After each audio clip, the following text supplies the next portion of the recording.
அநேகர் சொல்லுவாங்க, இதுக்கெல்லாம் ப்ரொசீஜர் இருக்கு. ஒரு வருஷம் சபைக்கு வந்திருக்கணும், ஞானஸ்தானம் எடுத்திருக்கணும், தசமபாகம் கொடுக்கணும். அப்பதான் என்ன பண்ணுவாரு?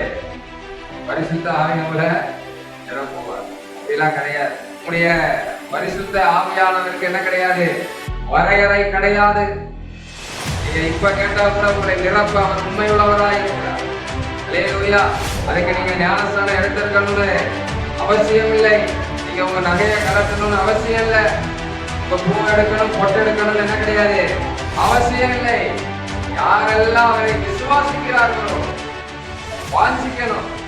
பரிசுத்த ஆவியானவர் எனக்கு வேணும். பரிசுத்த ஆவியானவர் என்னை நிரப்ப வேண்டும். அவர் என்னை ஆட்கொண்டு அவருடைய பாதையிலே செம்மையான வழியிலே என்னை நடத்த வேண்டும் என்று சொல்லி யாரெல்லாம் விரும்புகிறார்களோ அவர்களை நிரப்ப அவர் உண்மையுள்ளவராய் இருக்கிறார்.